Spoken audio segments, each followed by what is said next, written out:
Et si je te disais que j'ai passé plus de 70 ans de ma vie à cacher un secret qui m'a brûlé de l'intérieur, sans jamais le révéler à personne, même pas à ceux qui m'aimaient? Et si je te disais que j'ai été trahie, non pas par un étranger, mais par quelqu'un qui aurait dû me protéger? Et si je te disais que j'ai été détruite par ma propre mère? Je m'appelle Claire Morel, j'ai 82 ans. Je suis née à Saint-Martin-de-Ré, un petit village de la côte ouest de la France. Et jusqu'à aujourd'hui, je n'ai jamais raconté ce que je vais te révéler. Je suis une vieille dame que l'on croise dans la rue sans vraiment la remarquer. Mes cheveux sont blancs, mes mains tremblent un peu quand je tiens ma tasse de café et ma voix vacille parfois sous le poids des souvenirs. Mais si tu pouvais lire dans mes yeux, tu y verrais une mer de douleurs silencieuses, pas celle que l'on montre en pleurant, non. Celle que l'on enferme si profondément qu'elle devient presque une seconde peau. J'avais 9 ans lorsque ma vie a été volée. 9 ans. J'étais une petite fille joyeuse, naïve, rêveuse. Je croyais que le monde était bon, que les adultes étaient là pour veiller sur les enfants, que l'amour d'une mère était sacré. J'adorais dessiner, marcher pieds nus dans les champs, faire des bouquets de coquelicots. J'avais peur du noir, mais je me sentais en sécurité dans ma chambre. Jusqu'au jour où la nuit est entrée avec lui. Lui, c'était Renaud, le nouveau compagnon de ma mère. Un homme de la région, charismatique, souriant, très respecté à l'église. Tout le monde disait que ma mère avait eu de la chance de le rencontrer. Un veuf pieux, travailleur, généreux. Il priait à la messe tous les dimanches et portait toujours une croix autour du cou. On le considérait comme un homme de Dieu. Je ne savais pas à l'époque que même le diable pouvait porter une croix. Au début, il a été gentil. Trop gentil. Il me caressait les cheveux, me disait que j'étais sa petite fille spéciale, m'offrait des bonbons. Ma mère était ravie. « Renaud t'adore, Claire. Tu devrais être reconnaissante d'avoir un beau-père comme lui », me disait-elle avec fierté. Moi, je souriais, mais quelque chose en moi se crispait. Et puis, une nuit, tout a changé. Je dormais profondément lorsque j'ai senti une main sur moi. Une main qui ne devait pas être là. Une voix douce qui murmurait « Chut !» C'est notre secret. Mon cœur s'est figé. Je voulais crier, mais ma gorge ne répondait plus. Je n'étais plus qu'un corps figé dans l'horreur. Et ce n'était que le début. Ce qu'il m'a fait cette nuit-là, et tant d'autres ensuite, je ne peux pas le dire avec des mots simples. Même aujourd'hui, à 82 ans, il m'arrive de me réveiller en sursaut, le cœur battant, la sueur froide, comme si j'avais encore 9 ans, comme si je n'avais jamais quitté ce lit. Quand j'ai tenté d'en parler à ma mère, elle m'a giflé. Comment oses-tu salir le nom d'un homme aussi bon? Tu mens, Claire, tu mens pour attirer l'attention. Et elle m'a laissée seule, brisée, abandonnée dans ma douleur. C'est à ce moment-là que j'ai compris que je ne pouvais compter sur personne. Je suis devenue silencieuse, invisible. Je n'étais plus qu'un fantôme dans ma propre maison. À l'école, je regardais les autres enfants rire et jouer, et je me demandais ce qu'ils ressentaient. Moi, je n'éprouvais plus rien, ou plutôt seulement du froid, du vide et de la honte. Pendant des années, j'ai porté ce fardeau seul. J'ai appris à sourire sans joie, à répondre « ça va » quand on me demandait comment j'allais. Je suis devenue experte en dissimulation. À force de taire ma douleur, je me suis presque convaincue qu'elle n'existait pas. Mais elle était là. Elle ne m'a jamais quittée. Aujourd'hui, je raconte mon histoire parce que je refuse de mourir avec ce poids sur le cœur. Parce que peut-être qu'en parlant, je pourrais libérer d'autres femmes, d'autres petites filles devenues vieilles dames comme moi et qui n'ont jamais osé dire ce qu'elles ont vécu. Si tu es encore ici, si tu m'as écouté jusqu'au bout de ce premier morceau de ma vérité, je te demande une chose. Écris en commentaire la phrase « Je t'écoute, Claire ». Tu n'imagines pas à quel point ces mots peuvent le guérir. Ils pourraient faire toute la différence pour quelqu'un d'autre. Abonne-toi à cette chaîne, partage cette histoire avec quelqu'un qui en aurait besoin. Et surtout, souviens-toi, chaque voix qui s'élève contre le silence ouvre une porte vers la guérison. Après ce jour où ma mère a jeté par terre la boîte contenant les affaires de mon père et m'a crié dessus comme si j'étais responsable de tout, quelque chose en elle s'est brisé définitivement, comme si le peu d'humanité qu'elle avait encore avait été enterré avec le cercueil qu'on a descendu dans la terre. Cette nuit-là, enfermée dans ma chambre, la joue encore brûlante de la gifle qu'elle m'avait donnée, j'ai pleuré jusqu'à m'endormir. Je me suis réveillée le lendemain sans avoir le courage d'ouvrir les rideaux. Il pleuvait. Je me souviens distinctement du son des gouttes frappant les vitres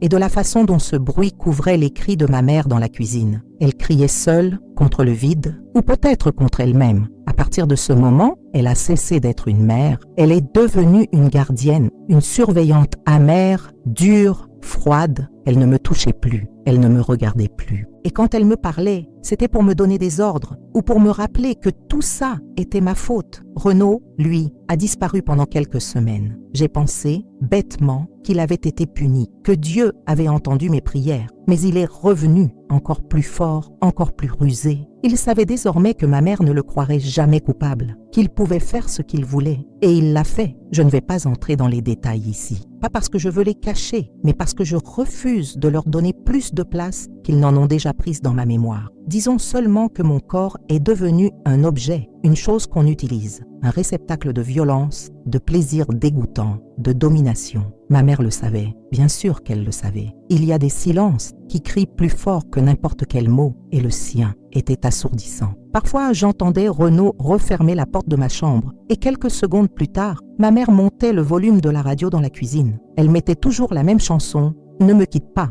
de Jacques Brel. Ironique, non? Elle me quittait à chaque seconde. Elle me laissait seule dans cette horreur. Elle m'abandonnait. J'ai commencé à avoir des douleurs dans le ventre, des absences. À l'école, mes professeurs disaient mais que je rêvassais trop, que j'étais distraite. Mais j'étais juste ailleurs, très loin, dans un endroit où ils ne pouvaient pas m'atteindre. J'inventais des mondes dans ma tête, des refuges invisibles. Je dessinais des portes sur les murs, des escaliers dans le ciel, des ponts vers des îles imaginaires. Je faisais tout pour survivre, mais mon corps, lui, ne suivait plus. J'ai eu mes premières règles sans que personne ne me parle de ce que c'était. Je me suis crue malade. Je pensais que j'allais mourir. Je suis allée voir ma mère, paniquée, et elle m'a dit « Tu n'as que ce que tu mérites ». Et elle a claqué la porte de la salle de bain. C'est ce jour-là que j'ai arrêté de croire en l'amour maternel, en Dieu aussi. Je me suis construite dans l'ombre, dans le silence, avec la rage comme compagne. Un jour, une institutrice, Madame Lemoine, m'a prise à part. Elle m'a demandé si tout allait bien à la maison. J'ai voulu lui parler. J'ai vraiment voulu.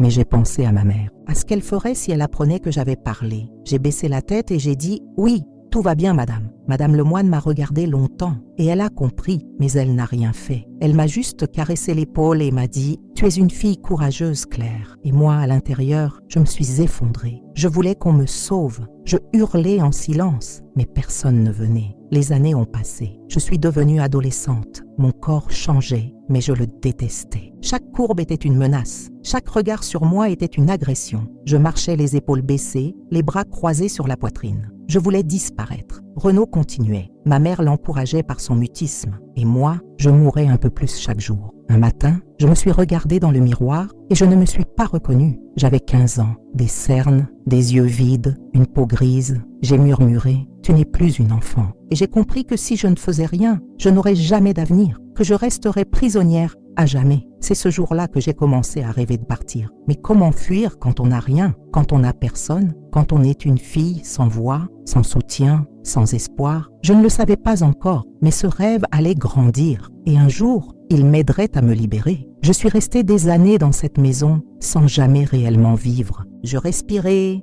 je mangeais, j'allais à l'école, je répondais « Oui, madame » et « Non, monsieur ». Mais en vérité, je n'étais qu'une coquille vide. Mon corps grandissait, mais mon âme était figée quelque part entre mes 9 ans et la première nuit où il est entré dans ma chambre. À 16 ans, j'ai commencé à écrire dans un carnet, un vieux cahier de mathématiques où je notais tout ce que je n'osais pas dire. Je l'avais caché sous une latte du parquet de ma chambre. Ce carnet est devenu mon seul confident. Je lui disais tout, mes peurs, mes colères, mes rêves d'évasion, mon dégoût de moi-même, ma haine pour ma mère et ma honte de la haïr. Je me sentais coupable d'exister, coupable d'avoir attiré ça. C'est ce qu'on m'avait fait croire, que j'étais responsable, que j'étais mauvaise, que j'étais la source du mal. Ma mère me répétait souvent, si tu n'étais pas là, tout irait mieux. Alors, j'ai commencé à penser à disparaître. Je me suis enfermée de plus en plus. Je ne parlais presque plus à personne. Mes amis d'enfance m'évitaient ou se moquèrent de moi. On m'appelait la muette de Saint-Martin.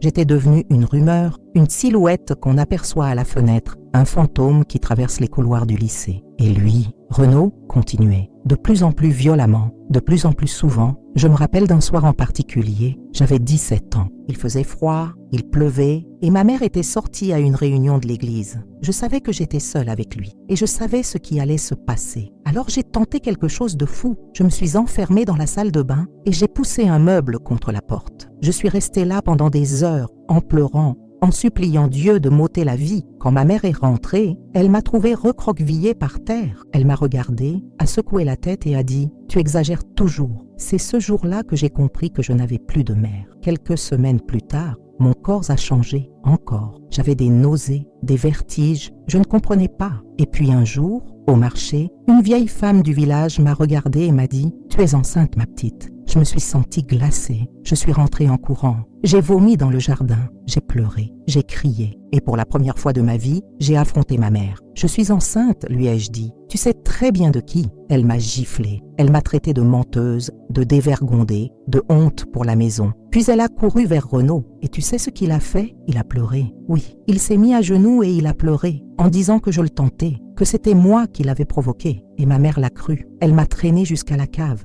Elle m'a enfermée là pendant 3 jours, sans lumière, sans nourriture, sans personne. Je pensais mourir, mais je n'ai pas pleuré, pas cette fois. J'ai juré que je survivrais, pas pour elle, pas pour lui, pour moi et pour l'enfant que je portais. Car oui, malgré tout, je voulais ce bébé. C'était une partie de moi, et la seule chose qui ne m'avait pas encore été volée. Quand elle m'a fait sortir de la cave, elle m'a dit qu'elle allait réparer les choses. Elle m'a emmené de force dans une ville voisine, chez une vieille femme qui savait s'occuper de ce genre de problème. C'était une pièce sombre, froide, avec une table en bois tachée de sang. Mais à peine m'avait-elle allongée que j'ai crié. J'ai hurlé que je voulais garder mon enfant. J'ai mordu, griffé, frappé. J'ai fui en courant, pieds nus dans la rue, le ventre serré de peur. Je me suis caché plusieurs jours chez Madame Lemoine. Oui, cette même institutrice d'autrefois. Elle m'a accueilli, m'a donné à manger, m'a cru. Elle a été la première adulte à poser une couverture sur mes épaules sans arrière-pensée. Grâce à elle, j'ai pu rester quelques mois loin de l'enfer. J'ai commencé à croire que peut-être je pouvais échapper à ma prison.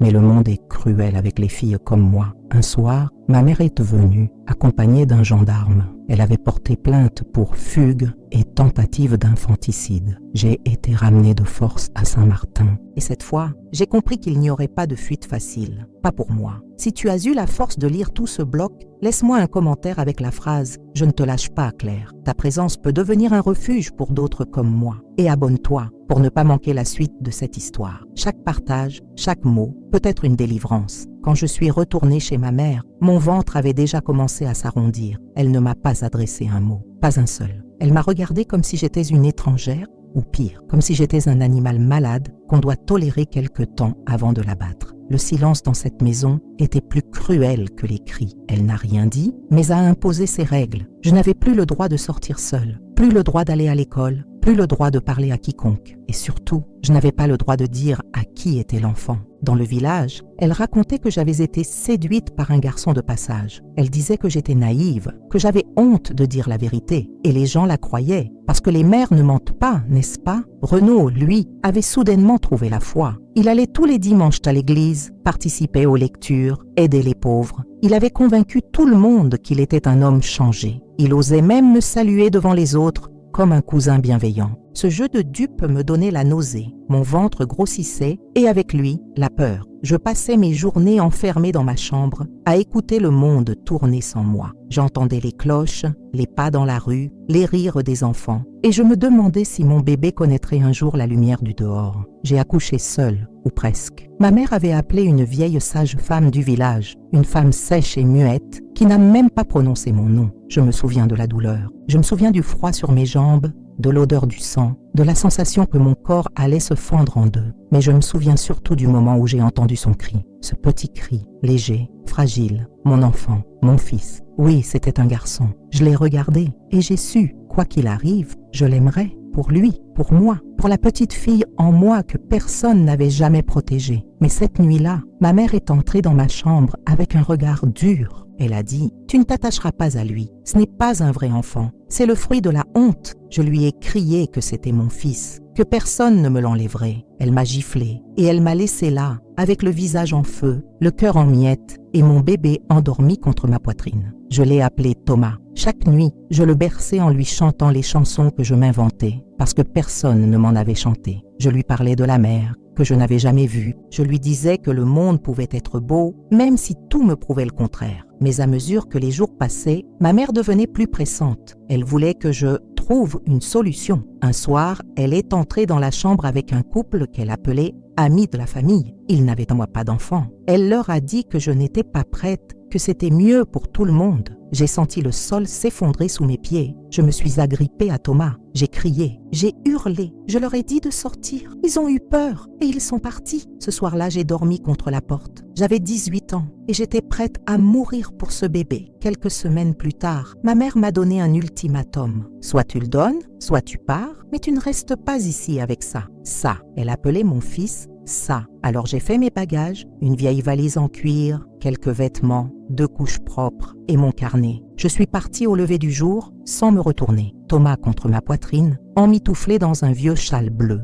Je n'avais nulle part où aller. Pas d'argent, pas de plan, mais j'avais quelque chose de plus fort. L'amour, un amour brut, un amour de survie. J'ai marché jusqu'à la gare. Et là, par un miracle que je n'ai jamais su expliquer, une dame m'a tendu un billet. Elle a dit « Tu vas quelque part, n'est-ce pas ?» J'ai hoché la tête, les larmes aux yeux. Elle m'a souri et elle a disparu dans la foule. J'ai pris le train pour Marseille. Je ne connaissais personne là-bas, mais je savais que c'était loin. Loin de ma mère, loin de Renaud, loin de tout ce qui m'avait détruite. Si tu crois que même les enfants du silence méritent une voix, écris en commentaire « Je ne t'oublierai pas, Claire » et abonne-toi pour découvrir ce qu'il est arrivé à Thomas et à moi. Chaque partage compte. Marseille m'a accueilli avec l'odeur du sel, le cri des mouettes et une lumière que je n'avais jamais vue ailleurs. J'étais fatiguée, affamée, perdue, mais j'étais libre. Et pour la première fois depuis des années, je respirais sans avoir peur d'entendre ses pas derrière moi. Je suis descendue à la gare Saint-Charles avec Thomas dans les bras. Il dormait profondément,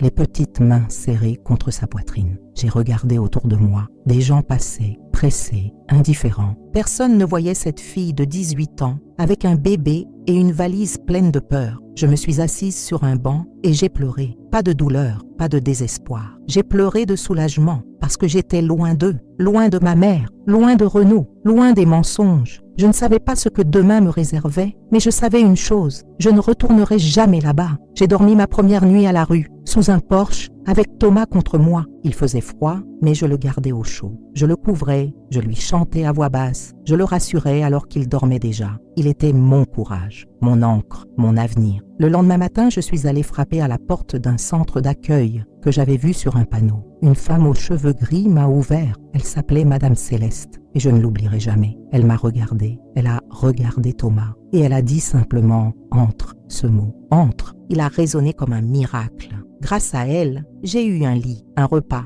une douche et surtout un regard sans jugement. Madame Céleste m'a écoutée. Elle ne m'a pas posé de questions inutiles. Elle m'a tendu une tasse de thé et elle m'a dit « Tu n'as pas à me dire tout aujourd'hui, mais sache que tu n'es pas seule. » Je n'étais pas seule. Dans ce centre, j'ai rencontré d'autres femmes, d'autres mères, d'autres blessées, chacune avec sa propre guerre, chacune avec ses cicatrices. Et pour la première fois, je me suis sentie humaine. J'ai appris à allaiter correctement Thomas, à le laver, à le calmer quand il pleurait. J'ai appris à être mère, pas comme on me l'avait enseigné par la honte ou la violence, mais par l'amour, le vrai. Je me suis inscrite à un programme d'insertion. J'ai suivi des cours du soir. J'ai trouvé un petit travail de nettoyage dans un hôtel. C'était dur, épuisant. Je rentrais tard, les bras cassés. Mais chaque fois que je posais les yeux sur Thomas, tout avait un sens. Il avait des yeux comme les miens, profonds, tristes parfois. Mais quand il souriait, il effaçait tout. Il m'a appris à rire de nouveau. Un jour, alors que je marchais avec lui dans les bras, une vieille dame m'a arrêté. Elle a dit « Il est magnifique, tu es une belle maman ». J'ai souri et j'ai pleuré parce que personne, jamais, ne m'avait dit ça. Mais tout n'était pas rose. Il y avait les nuits sans sommeil, les factures qu'on ne pouvait pas toujours payer, les regards méprisants quand on apprenait que j'étais mère à 18 ans, les cauchemars. Oui, ils revenaient. Renaud, ma mère, le sous-sol, les cris. Mais je ne laissais rien paraître parce que je devais être forte. Pour Thomas, il a grandi vite. Il a marché à 10 mois. Il disait « Maman » tout le temps, comme une mélodie. Il riait fort, courait dans le petit jardin du centre. Il aimait les pigeons et les fleurs. Mais à l'intérieur, je portais encore un poids, un secret, celui de sa naissance. Je ne savais pas comment lui dire, ni s'il fallait le faire. Comment dire à un enfant qu'il est né du viol, qu'il est le fruit d'une tragédie? Je le regardais dormir et je me disais « Tu n'as pas apporté mes douleurs ». Mais un jour, il poserait des questions et je ne savais pas si j'aurais la force d'y répondre. Puis il y eut cette lettre. Un matin, en ouvrant la boîte du centre, j'ai trouvé une enveloppe. Pas de nom, pas de timbre. À l'intérieur, une photo de moi à 16 ans. une copie de l'acte de naissance de Thomas et une phrase écrite à la main. Il a droit de savoir. Mon cœur s'est arrêté. Je ne savais pas qui avait envoyé ça. Ma mère, Renaud, quelqu'un du village, peu importe. Le passé venait de retrouver ma trace. J'ai tremblé toute la journée. J'ai eu peur. Peur qu'il vienne. Peur qu'il me prenne Thomas. Peur de redevenir cette fille enfermée dans le sous-sol. Alors, cette nuit-là, j'ai décidé. Je ne fuirai plus. Je suis allée voir Madame Céleste. Je lui ai tout dit, tout. Elle m'a tenue dans ses bras. Elle m'a dit que j'étais courageuse et que maintenant il fallait penser à protéger Thomas. Elle m'a aidée à contacter une assistante sociale, à entamer une procédure, à faire valoir mes droits. J'ai porté plainte. Oui, 3 ans après, j'ai dénoncé Renaud. J'ai dit son nom, j'ai raconté et j'ai signé. Ce fut l'un des jours les plus difficiles de ma vie, mais aussi l'un des plus libérateurs. Si tu crois que la vérité peut guérir, écris en commentaire, Claire, ta voix est la mienne aussi. Abonne-toi et partage cette histoire. Chaque mot compte. Chaque soutien change une vie. Je ne savais pas qu'on pouvait trembler autant sans que le corps s'effondre. Porter plainte, c'était comme ouvrir une porte que j'avais clouée avec tout ce que j'avais. Renaud, ma mère, le village, tout revenait en courant. J'avais peur qu'on ne me croie pas, peur qu'on me juge, peur que la justice me demande pourquoi j'avais attendu si longtemps. Mais Madame Céleste m'avait regardé dans les yeux et m'avait dit « Claire, tu as le droit de parler, même après tout ce temps. Tu as le droit. » Et cette phrase a résonné comme un droit que personne ne m'avait jamais reconnu. L'enquête a commencé. J'ai dû raconter encore et encore aux policiers, à l'avocate, au médecin, à l'assistante sociale, à la juge. Chaque mot était un arrachement. Parfois, j'avais l'impression de redevenir cette fille de 14 ans. Mais chaque fois que je voulais fuir, je regardais Thomas. Il avait le droit de vivre dans la lumière, et moi aussi. Renaud a été convoqué. Je l'ai su par la procureure. Il avait nié, bien sûr. Il avait dit que j'étais instable, que j'étais amoureuse de lui, que je l'avais provoqué et que ma mère, elle, pouvait témoigner. Et elle l'a fait. Elle a témoigné contre moi. Elle a dit que j'avais toujours été menteuse, que j'étais jalouse, que j'avais des penchants étranges et que Renaud était un homme pieux, un exemple. J'ai senti mon monde s'effondrer, mais quelque chose a changé ce jour-là. Je ne me suis pas écroulée parce que je n'étais plus seule. J'avais une avocate, j'avais Madame Céleste, j'avais les travailleurs sociaux, j'avais même d'autres femmes du centre qui sont venues de m'accompagner au tribunal. Elles portèrent du noir en silence, mais leur regard disait « Nous sommes là ». Le procès a été fixé, mars 2005. Je n'oublierai jamais cette date. 5 jours de confrontation, de regards lourds, de silence plein de violence. Renaud était là, bien habillé, souriant même. Il avait osé venir accompagné de membres de l'église, des femmes aussi. Des femmes qui disaient « Il a sauvé ma famille, c'est un homme bon ». Je voulais hurler, mais je suis restée droite. J'ai témoigné. Les juges m'ont écouté. Et pour la première fois, je n'ai pas eu honte. J'ai dit ce qu'il m'avait fait, ce qu'il avait pris, comment il m'avait enfermé, comment il avait détruit ma foi, mon corps, mon enfance. Puis j'ai montré la preuve ultime, l'ADN. Oui, l'ADN de Thomas, comparé à celui de Renaud. C'était clair, indiscutable. Et pourtant, il a continué à nier. Sa défense a dit que j'avais peut-être eu d'autres relations, que j'étais instable, que je cherchais de l'attention. Mais à la fin, ce sont les faits qui ont parlé. Le verdict est tombé. Coupable. 18 ans de prison. Je n'ai pas pleuré.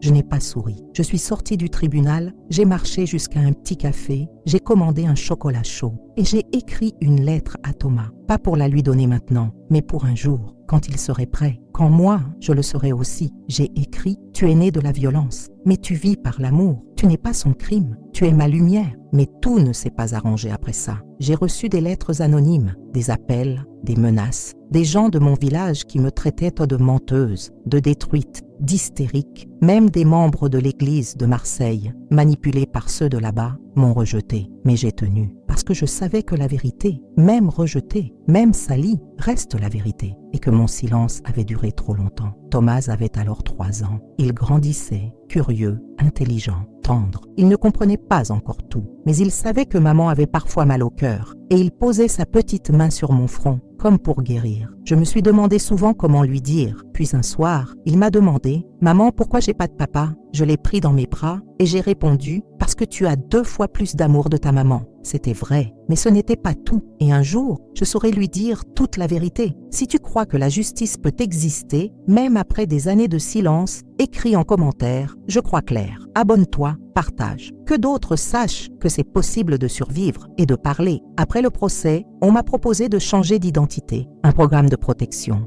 une nouvelle ville, une nouvelle vie, un nouveau nom. Mais j'ai refusé. Pas parce que je voulais rester là où j'étais, mais parce que j'en avais assez de fuir. Je ne voulais plus cacher mon visage. Ce n'était pas moi la coupable. Alors j'ai déménagé dans un quartier plus tranquille de Marseille. Un endroit modeste, mais avec un petit jardin. J'ai trouvé un appartement au rez-de-chaussée, avec 2 pièces, une pour Thomas, une pour moi. La cuisine était minuscule, les murs humides, mais c'était chez moi, chez nous. Thomas était ravi. Il courait d'une pièce à l'autre, dessinait sur les murs avec des craies, criait de joie quand il voyait un escargot dans le jardin après la pluie. Il disait « Maman, regarde, il a une maison sur le dos ». Et moi je souriais, parce que lui, il avait enfin une maison fixe, un vrai toit, un endroit où personne ne viendrait frapper pour l'emmener, pour nous faire taire, pour m'enfermer. Je travaillais toujours à l'hôtel. J'avais eu une petite promotion. Plus d'heures, un peu plus d'argent. Je me levais à 5 heures du matin. Je préparais le petit déjeuner de Thomas, je le laissais à la garderie, puis je partais. Je rentrais vers 18 heures, parfois plus tard, épuisée, les pieds gonflés, le dos cassé, mais heureuse. Thomas grandissait vite, trop vite. À 4 ans, il savait déjà lire quelques mots. Il adorait les livres. Il voulait qu'on lui lise des histoires chaque soir. Mais ce qu'il aimait le plus, c'était qu'on invente ensemble. Il disait « Raconte-moi quand tu étais petite ». Et je lui racontais, mais jamais la vraie histoire. Je lui parlais de champs de tournesol, de rivières magiques, de cabanes dans les arbres. Il riait, il posait 1000 questions. Il était mon refuge, ma revanche sur le passé. Un jour, j'ai rencontré quelqu'un, Marc. Il était professeur dans une école voisine. Gentil, doux, attentif. Il n'a pas essayé de me séduire, il m'a simplement offert de l'écoute. Il venait parfois m'aider à réparer des choses dans l'appartement. Une fuite, une ampoule, une porte qui grinçait. Et un jour, il est resté boire un café, puis un autre, et encore un. Mais j'étais méfiante, brisée. Je ne croyais plus vraiment à l'amour. Alors je lui ai dit la vérité, pas tout, mais assez. Je lui ai dit que j'avais eu un enfant très jeune, que son père n'était pas là, que j'avais eu une enfance difficile. Il m'a regardé sans détourner les yeux. Il a dit « Merci de me faire confiance. Tu n'as rien à prouver. » Et j'ai pleuré, pas de tristesse, mais de soulagement. Je n'étais pas habituée à la tendresse, ni à la patience, ni à l'idée que je méritais autre chose que le silence ou la peur. Marc a été présent. Il ne s'est pas imposé. Il m'a laissé avancer à mon rythme. Il jouait parfois avec Thomas dans le jardin. Il lui apprenait à faire voler des avions en papier. Thomas l'adorait, mais moi, j'avais peur. Peur de perdre ce que j'avais reconstruit. Peur qu'un homme entre dans notre vie et tout gâche. Peur qu'il ne soit qu'un masque, comme Renaud. Alors j'ai mis de la distance. Et Marc l'a compris. Il m'a dit « Je suis là, quand tu voudras, si tu veux ». Et il a attendu. Pendant ce temps, j'écrivais des lettres, un journal, des souvenirs, des fragments de moi que j'avais enfouis. J'écrivais sans penser à publier, juste pour me libérer, pour comprendre. C'est là que l'idée m'est venue. Et si je racontais mon histoire, pas pour moi, mais pour celles qui n'osent pas parler, pour celles qui pensent qu'elles sont seules, pour celles qui croient qu'elles ne s'en remettront jamais. Alors j'ai contacté une association. Une femme, Mathilde, m'a répondu. Elle m'a invitée à un cercle de parole. J'y suis allée, tremblante, mais décidée. Nous étions 10 femmes, 10 histoires, 10 enfances volées, 10 survivantes. Ce soir-là, j'ai parlé. Ma voix tremblait, mes mains aussi, mais j'ai parlé. Et à la fin, une femme m'a prise dans ses bras et a murmuré « Merci, tu as mis des mots sur ma douleur ». Je suis rentrée chez moi en marchant sous la pluie, le cœur lourd, mais plus seul. Thomas dormait, je l'ai regardé longtemps. Puis j'ai pris un cahier et j'ai écrit en gros « Une maison pour 2 ». C'était le titre de ma vie, de notre vie. Si tu as ressenti un peu de ma force dans ces lignes, écris en commentaire. Je mérite aussi une maison pour 2. Abonne-toi, partage. Parce qu'il y a des clercs partout et elles ont besoin d'être entendues. Je crois que c'était un jeudi. Thomas avait 6 ans. Il venait de rentrer de l'école en courant, excité par une sortie au musée prévue pour la semaine suivante. Il parlait vite, riait, me tirait par la main pour me montrer un dessin de dinosaure qu'il avait fait. J'étais en train de préparer le dîner, un peu fatiguée, mais heureuse. Puis on a sonné à la porte. Je n'attendais personne. J'ai regardé par l'œil de la porte. Un homme, une 50aine d'années, costume sombre, lunettes, une mallette à la main. Mon cœur s'est mis à battre fort. J'ai senti cette vieille panique me saisir sans raison apparente. J'ai ouvert, lentement. Il s'est présenté. Maître Lefebvre, avocat de la famille Lemoine, de Renaud. Je me suis figée. Il m'a dit qu'il voulait me parler au nom de la réconciliation, que certaines personnes dans la communauté souhaitaient tourner la page et que des blessures du passé pouvaient être cicatrisées par le pardon. Je l'ai interrompu. Je lui ai demandé s'il plaisantait. Il m'a dit qu'il ne faisait que son travail, qu'il y avait des démarches pour revoir la sentence, qu'ils envisageaient une demande de libération anticipée. Je lui ai demandé s'il savait ce que Renaud m'avait fait. Il a détourné le regard, puis il a osé dire « Peut-être qu'au fond, il vous aimait ». J'ai claqué la porte et je me suis écroulée au sol. Thomas est arrivé en courant, inquiet. Il m'a trouvée en larmes, les mains tremblantes. Il a posé sa petite main sur mon épaule et a dit « Ça va aller, maman ». C'est à ce moment-là que j'ai compris. Ce geste-là, cette main sur mon épaule, c'était comme une encre. C'était mon enfant qui, sans le savoir, devenait ma force. Je me suis relevée, j'ai appelé mon avocate. J'ai tout expliqué. Elle a été ferme. Renaud purgera sa peine. Ils peuvent faire pression, mais vous avez la vérité et la justice. Mais ce n'était pas ça qui me hantait. C'était cette phrase. Peut-être qu'il vous aimait. Combien de fois l'avais-je entendue, cette phrase, dans ma jeunesse? De la part de ma mère, de l'église, des gens. Comme si l'amour pouvait excuser l'horreur. Comme si la violence pouvait se maquiller en tendresse. Non, j'ai pris une décision. J'ai commencé à parler publiquement. J'ai accepté de témoigner dans des conférences, des forums, des groupes de soutien, avec un micro dans la main, une voix qui tremblait, mais un cœur décidé. La première fois, j'ai raconté mon histoire à une 50aine de personnes. Des étudiants, des enseignants, des mères, des survivantes. Quand j'ai terminé, il y a eu un silence, puis des larmes et des applaudissements. Une femme est venue me voir. Elle avait 60 ans. Elle m'a dit « On m'a fait ça aussi, quand j'étais enfant. Mais je n'ai jamais eu le courage de parler. Jusqu'à aujourd'hui. Ce jour-là, j'ai su pourquoi j'étais encore là. Pas pour Renaud, pas pour le procès, pas même pour moi, mais pour ces femmes. Ces enfants devenus adultes,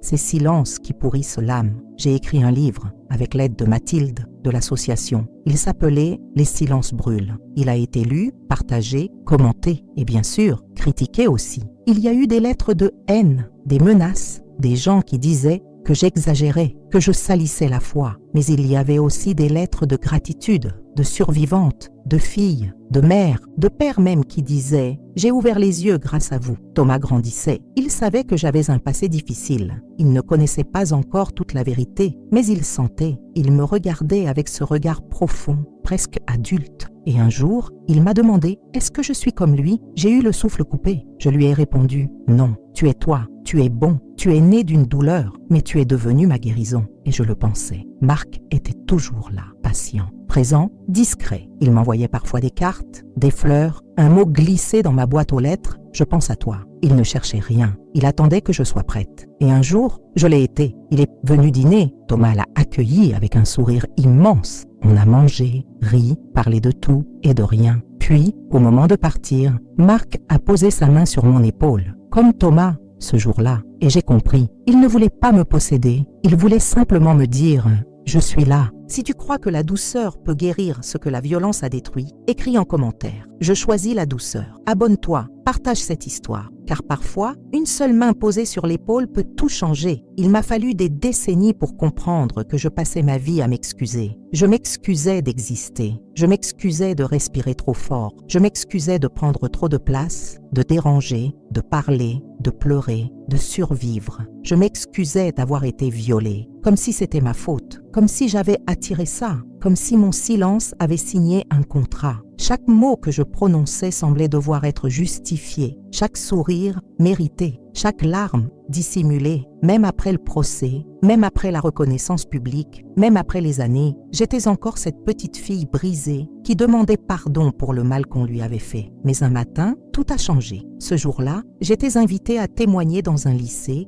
devant des adolescents. C'était la première fois que je parlais devant des jeunes. J'avais peur, peur de choquer, peur de ne pas être crue, peur qu'ils rient, mais ils ont écouté pendant 1 heure en silence. À la fin, une jeune fille est venue me voir. Elle avait 14 ans, les bras couverts de cicatrices, le regard éteint. Elle m'a dit « Moi aussi, mon oncle, depuis que j'ai 6 ans, personne ne me croit, même pas ma mère. » Et j'ai senti un poids immense, pas un poids de douleur, mais de responsabilité. Je l'ai prise dans mes bras et j'ai dit « Tu n'es pas folle, tu n'es pas sale, tu n'es pas coupable, tu es vivante et tu n'as pas à t'excuser. » Elle a fondu en larmes et moi aussi. Ce soir-là, j'ai marché longtemps dans les rues de Marseille. Le vent me giflait le visage. J'avais froid, mais à l'intérieur, quelque chose s'était allumé. Je ne m'excuserai plus, pas pour être une survivante, pas pour avoir une voix, pas pour avoir transformé ma douleur en lumière. J'ai recommencé à écrire. Non plus dans l'urgence ou la peur, mais dans la liberté. J'ai donné des conférences, j'ai participé à des documentaires, j'ai été invitée sur des plateaux télé. On m'appelait militante, lanceuse d'alerte,